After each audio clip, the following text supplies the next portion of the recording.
संसद की कार्यवाही अनिश्चितकाल के लिए स्थगित कर दी गई है, लेकिन केंद्रीय गृह मंत्री अमित शाह और कांग्रेस नेता राहुल गांधी के बीच जुबानी टकराव लगातार इस दौरान देखने को मिला। अमित शाह ने विपक्ष को संसद में बहस शुरू करने की चुनौती तो दी थी और ये कहा था कि विपक्ष के सवालों का जवाब देने के लिए अमित शाह ने विपक्ष को संसद सत्र के दौरान बहस शुरू करने की चुनौती देते हुए ये कहा था कि विपक्ष के सवालों का जवाब देने के लिए वो पूरी तरह से तैयार हैं। बीते कल 3 बजे से आज दोपहर 3 बजे तक वो चर्चा के लिए पूरी तरह से तैयार हैं और इसके जवाब में राहुल गांधी ने अमित शाह के बयान को उपदेश करार देते हुए कहा कि विपक्ष को भाषण सुनने में कोई दिलचस्पी नहीं है, कि वो लेक्चर सुनना नहीं चाहते। उनका कहना है कि असली सवाल यह है कि छात्रों के खिलाफ पैलेट गन के इस्तेमाल की अनुमति किसने दी और इसके लिए जवाबदेही किसकी है। बहरहाल संसद की कार्यवाही अब अनिश्चितकाल के लिए खत्म हो गई है। आज संसद का आखिरी दिन था, लेकिन बीते कल से लेकर आज आखिरी दिन तक क्या कुछ हुआ उसके बारे में मैं जानकारी देती हूं। राहुल गांधी की यह टिप्पणी उस समय सामने आई जब संसद में विपक्ष और सरकार के बीच लंबे समय से चले आ रहे गतिरोध को खत्म करने को लेकर कोई ठोस रास्ता नहीं निकल पाया। कांग्रेस नेता ने आरोप लगाया कि गृह मंत्री सदन में आने और विपक्ष के सवालों का सामना करने से बच रहे थे। राहुल गांधी ने कहा कि मुद्दा केवल ये नहीं है कि अमित शाह संसद में बहस के लिए मौजूद क्यों नहीं थे, बल्कि सवाल ये है कि पिछले कई दिनों से वो सदन में क्यों नहीं आए और सरकार छात्रों से जुड़े गंभीर सवालों का जवाब क्यों नहीं दे पाई। राहुल गांधी ने कहा कि विपक्ष अमित शाह का भाषण सुनने में रुचि नहीं रखता। उनके मुताबिक विपक्ष की प्राथमिकता सरकार से जवाब मांगना है। उन्होंने खास तौर पर पैलेट गन के इस्तेमाल का मुद्दा उठाते हुए पूछा था कि आखिर छर्रे वाली बंदूकों के इस्तेमाल का आदेश किसने दिया था और क्या इस आदेश को गृह मंत्रालय के स्तर पर लागू किया गया था। इसका जवाब मिल जाता अगर सदन की कार्यवाही आज सुचारू रूप से चलती। गृह मंत्री अमित शाह कुछ कहते तो कहीं ना कहीं जवाब मिल ही जाता। बहरहाल इस बीच राहुल गांधी ने इस पूरे मामले में गृह मंत्री की जिम्मेदारी पर सवाल खड़े किए और करते ही रहे। कांग्रेस नेता ने अमित शाह के इस्तीफे की मांग करते हुए कहा था कि अगर गृह मंत्री ने खुद इस तरह का आदेश दिया है तो उन्हें इस्तीफा दे देना चाहिए और अगर उन्होंने आदेश नहीं दिया तब भी उनकी जवाबदेही बनती है। राहुल गांधी ने इसे प्रशासनिक अक्षमता से जोड़ते हुए कहा था कि गृह मंत्री के तौर पर उन्हें यह सुनिश्चित करना चाहिए था कि ऐसी कार्रवाई के लिए जिम्मेदार लोगों की जवाबदेही तय हो। राहुल गांधी ने यह भी कहा कि बहस के लिए अमित शाह के सदन में आने या नहीं आने को मुख्य मुद्दा बनाना उचित नहीं है। उन्होंने दावा किया कि गृह मंत्री पिछले कई दिनों से संसद में नहीं आए हैं और विपक्ष लगातार सरकार से जवाब मांग रहा है। राहुल गांधी ने यह भी कहा था कि गृह मंत्री में सदन का सामना करने का साहस नहीं है। इस तरह की बातें राहुल गांधी ने इस पूरे सत्र के दौरान कही थी। निशाना डायरेक्टली एचएम पर साधा था। दूसरी ओर अमित शाह ने विपक्ष के आरोपों को खारिज करते हुए संसद में बहस के लिए अपनी तत्परता जाहिर की थी। उनका बाकायदा बयान है। शाह ने विपक्ष पर जानबूझकर संसद की कार्यवाही बाधित करने का आरोप लगाया और ये इतिहास में शायद ऐसा पहला मौका होगा जब पूरे मानसून सत्र के दौरान सिर्फ और सिर्फ 17 घंटे के लिए ही सदन की कार्यवाही चली। अन्यथा बहस के चलते, रकस के चलते, उत्पात के चलते, वहां पर हंगामे के चलते सदन की कार्यवाही चल ही नहीं पाई। जो महत्वपूर्ण बिल पास होने थे उसमें से कुछ अधर में लटक गए।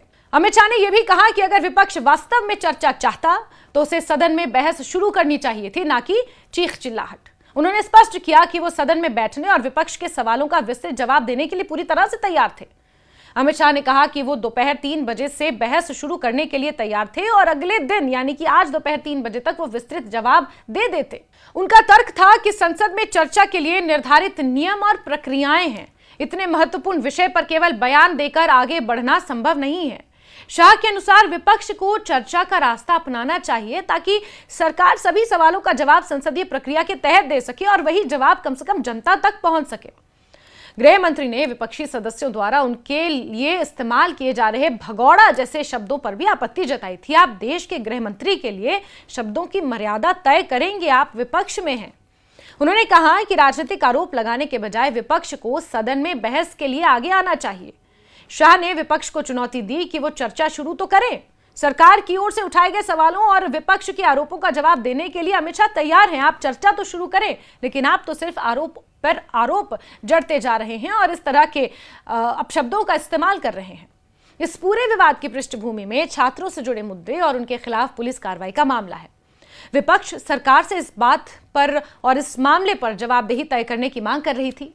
कांग्रेस सहित विपक्षी दलों का आरोप ये रहा कि छात्रों से जुड़े प्रदर्शनों के दौरान पुलिस कार्रवाई को लेकर सरकार को स्पष्ट जवाब देना चाहिए था। गृह मंत्री की जवाबदेही तय होनी चाहिए थी, ये विपक्ष का कहना था। लेकिन जवाब सुनने से पहले ही विपक्ष ने खूब हंगामा किया और आज जो आखिरी दिन था जिस दिन अमित शाह ने यह स्पष्ट किया था कि वो इस चर्चा पर जवाब देंगे, विपक्ष ने यह कहकर हंगामा मचाया जिसकी वजह से अनिश्चितकाल के लिए कार्रवाई को स्थगित करना पड़ा। दूसरी तरफ सरकार का यह भी कहना था कि इतने गंभीर और संवेदनशील विषय पर संसदीय नियमों के तहत विस्तृत चर्चा जरूरी है। संसद में जारी यह टकराव अब केवल एक मुद्दे तक सीमित नहीं रह गया है। एक तरफ सरकार विपक्ष पर सदन को बाधित करने का आरोप लगा रही है, तो दूसरी तरफ विपक्ष सरकार पर सवालों से बचने और चर्चा से भागने का आरोप लगा रहा है। ऐसे में दोनों पक्षों के बीच राजनीतिक बयानबाजी लगातार तीखी रही। राहुल गांधी और अमित शाह के बीच ये वार पलटवार आने वाले दिनों में भी इस पूरे माहौल में महत्वपूर्ण माना जा रहा है।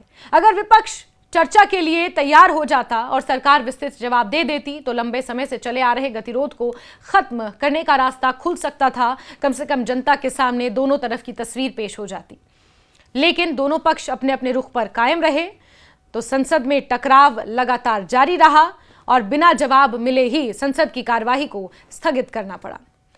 फिलहाल बड़ा सवाल यह है कि क्या सरकार और विपक्ष के बीच बहस को लेकर ये जो खाई है ये पाटी जा सकेगी। अमित शाह ने बहस के लिए तैयार होने की बात कह दी थी, लेकिन राहुल गांधी का यह कहना कि विपक्ष लेक्चर सुनने नहीं आया और लेक्चर सुनना नहीं चाहता, सीधे सवालों के जवाब चाहता है। बहरहाल अब क्या इस मुद्दे पर कोई राय बन पाएगी। विपक्ष लगातार जो आरोप इस पूरे सदन की कार्यवाही के दौरान लगाता आया, जो सवाल सरकार से पूछता आया, क्या सरकार से उन तमाम सवालों का जवाब मिल पाएगा, ये अभी भी अपने आप में एक बड़ा सवाल बना हुआ है।